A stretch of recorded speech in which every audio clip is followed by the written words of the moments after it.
Sir, പൊതുവെ സംസ്ഥാനത്ത് തിരൂരങ്ങാടി താലൂക്ക് ആശുപത്രി നല്ല നിലയിൽ പ്രവർത്തിക്കുന്ന ഒരു ആശുപത്രിയാണ്. കായകൽപ്പയിൽ 2022-ലും 2023-ലും രണ്ടാം സ്ഥാനത്ത് വന്നതാണ്. NQS അക്രഡിറ്റേഷനിൽ ദേശീയ തലത്തിൽ 88% സ്കോർ നേടിയ ഒരു ആശുപത്രിയാണ്. മദർ ആൻഡ് ബേബി ഫ്രണ്ട്ലി ഇനിഷ്യേറ്റീവിലൊക്കെ മുന്നിലുള്ള ആശുപത്രിയാണ്.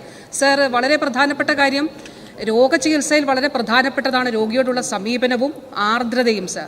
സർ, അത് ചികിത്സാ ഗുണനിലവാരം ഉറപ്പാക്കുന്നതിനൊപ്പം തന്നെ ഈ സമീപനവും നല്ല രീതിയിലാകണം എന്നുള്ളത് തന്നെയാണ് ആരോഗ്യവകുപ്പ് കാണുന്നത്.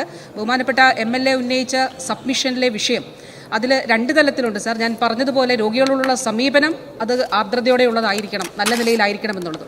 രണ്ടാമത്തെ കാര്യം സർ, ഈ ആരോഗ്യ പ്രവർത്തകരുടെ മനോവീര്യം തകർക്കുന്ന നിലയിൽ പുറത്തു വന്നാൽ കാണിച്ചു തരാം എന്നുള്ള നിലയിലുള്ള വെല്ലുവിളികൾ ആ നിലയിലുള്ളതും പാടില്ല സർ. നമുക്ക് നിയമപരമായിട്ടുള്ള നടപടികൾ അതിൻ്റെ ഭാഗമായിട്ട് സ്വീകരിക്കാവുന്നതാണ്. ഈ വിഷയത്തിൽ പ്രത്യേകിച്ച് ഒരു സംസ്ഥാന തലത്തിൽ DHS തലത്തിൽ അന്വേഷണം നടത്തി ഡോക്ടേഴ്സിൻ്റെ ഭാഗത്ത് വീഴ്ചയുണ്ടായിട്ടുണ്ടെങ്കിൽ നടപടിയെടുക്കുന്നതിനാണ് സർ തീരുമാനിച്ചിട്ടുള്ളത്. അതുപോലെ തന്നെ അപ്പുറത്തു നിന്നും ആളുകൾക്കിടയിൽ നിന്നും ഇത്തരത്തിലുള്ള വെല്ലുവിളികളും ഭീഷണിപ്പെടുത്തലുകളും ഉണ്ടാകാനായിട്ടും പാടില്ല എന്നുള്ളത് കൂടി നമ്മളും ശ്രദ്ധിക്കേണ്ടതായിട്ടുണ്ട് സർ. പോസ്റ്റ്മോർട്ടം സംബന്ധിച്ച കാര്യം ക്രിമിനൽ പ്രൊസീജിയർ കോഡും അതോടൊപ്പം തന്നെ കേരള മെഡിക്കോ ലീഗൽ കോഡും ഗുജറാൾ ഡോക്ടർ ഇറക്കിയ ഒരു ഗൈഡ് ലൈൻ ഇതിൻ്റെയൊക്കെ അടിസ്ഥാനത്തിലാണ്. അതുകൂടാതെ സംസ്ഥാനത്ത് ആഭ്യന്തര വകുപ്പ് ഇതുമായി ബന്ധപ്പെട്ടിട്ടുള്ള ഒരു ഗൈഡ് ലൈൻ ഇറക്കിയിട്ടുണ്ട് സർ. അപ്പോൾ ഇതിൻ്റെ അടിസ്ഥാനത്തിലാണ് പോസ്റ്റ്മോർട്ടം നടത്തുന്നത്.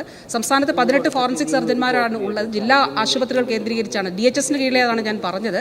അപ്പോൾ മെഡിക്കൽ കോളേജിൻ്റെ പ്രോക്സിമിറ്റി അതോടൊപ്പം മറ്റ് പോലീസ് സർജനുള്ള ആശുപത്രികളുടെ സാമീപ്യമൊക്കെ കണക്കിലെടുത്തുകൊണ്ട് കൂടുതൽ തസ്തികകൾ സൃഷ്ടിക്കാൻ കഴിയുമോ എന്നുള്ളത് ജില്ലാ ആശുപത്രികൾ സർ അത് സർക്കാർ തീർച്ചയായിട്ടും പരിശോധിക്കുന്നുണ്ട്. നിലവിലുള്ള പോസ്റ്റ്മോർട്ടം ഗൈഡ് ലൈനിൽ ഈ നിയമത്തിനുള്ളിൽ നിന്നുകൊണ്ട് ഏതെങ്കിലും തരത്തിലുള്ള മാറ്റങ്ങൾ, ഇപ്പോൾ പറഞ്ഞതുപോലെ ക്യാൻസർ രോഗിയായിട്ട് വർഷങ്ങളായിട്ട് കിടപ്പിൽ ആണ്, പക്ഷേ വീട്ടിൽ മരിച്ചു ഹോസ്പിറ്റലിൽ കൊണ്ടുവരുമ്പോൾ പോസ്റ്റ്മോർട്ടം ചെയ്യണം എന്ന് പറയുമ്പോൾ അതിലൊരു ശരിയില്ലായ്മയുണ്ട് സർ. അപ്പോൾ അത് എങ്ങനെയാണ് ആവശ്യമായിട്ടുള്ള ഒരു ഗൈഡ് ലൈൻ പരിഷ്കരിക്കേണ്ടതുണ്ടോ എന്നുള്ളത് നിയമത്തിൻ്റെ അടിസ്ഥാനത്തിൽ കൂടി പരിശോധിക്കാവുന്നതാണ് സർ.